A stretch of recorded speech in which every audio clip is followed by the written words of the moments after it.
পাঁচ নাম্বার, নবীদের কাজ হচ্ছে আল বালাগুল মুবিন, ক্লিয়ার কমিউনিকেশন, শুধু পৌঁছে দেয়া, বাণীবাহকের কাজ করা। আল্লাহ তাআলা বলছেন ওমা আলাইনা ইল্লাল বালাগুল মুবিন। ওই তিনজন নবী যখন বুঝালেন, তারা এলাকাবাসী মানে না, রিজেক্ট করলো, কিন্তু তারা বললো যে আমাদের কাজ হচ্ছে পৌঁছে দেওয়া, মানবা কি মানবো না এটা তোমাদের কাজ। আমাদের কাজ কি? আল বালাগুল মুবিন কোরআনিক টার্মিনোলজি, মানে হচ্ছে ক্লিয়ার কমিউনিকেশন, আমাদের কাজ পৌঁছে দেওয়া, এর বেশি কিছু না। আমরা অনেক সময় একটু জবরদস্তি করতে চাই, জোরাজুরি করতে চাই, এই নামাজ পড়ো না কেন, তাকে জোরাজুরি করা, দাঁড়িয়ে রাখো না, জোরাজুরিতে বেশি কাজ হয় না। আপনি পাওয়ারফুল মেসেজ দিবেন, ইনফ্লুয়েন্স করবেন, এতেই আল্লাহ হেদায়েত দিবে। কারণ হেদায়েতটা নিয়ন্ত্রণ করেন একমাত্র কে? আল্লাহ। আর কারো হাত নেই, এমনকি নবীরও না। কোন নবীও চাইলে কাউকে হেদায়েত দিতে পারে না।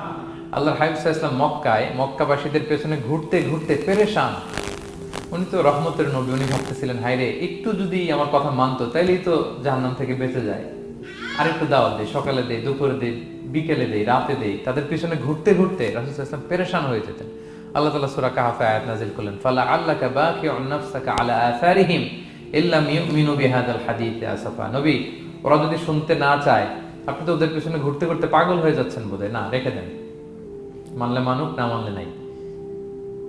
হেদায়েত দেওয়ার মালিক হচ্ছে আমি। ফাযাক্কির ইন্নামা আনতা মুযাক্কির, আপনি শুধু স্মরণ করিয়ে দেন, উপদেশ দেন। লাস্তা আলাইহিম বিমুসাইতির, আপনি বল প্রয়োগ করতে আসেন, আপনাকে দারোগা বানাই পাঠাইনি আমি, আপনি শুধু পৌঁছে দিবেন। এমনকি রাসূল সাল্লাল্লাহু আলাইহি ওয়াসাল্লাম ওনার চাচা আবু তালেবের হেদায়েতের জন্য অনেক ট্রাই করেছেন, কিন্তু হেদায়েত নসিব হয়েছে বলেন? কারণ ইন্নাকা লা তাহদি মান আহবাবতা ওয়ালাকিন্নাল্লাহ ইয়াহদি মান ইয়াশা। নবী, আপনি যাকে চান তাকে হেদায়েত দিতে পারবেন না। তাহলে আমাদের যারা দাঈ, আমাদের কাজ কি? পৌঁছে দেওয়া। বলেন তো কাজ কি? নাকি বল প্রয়োগ করা, জোরাজুরি করা?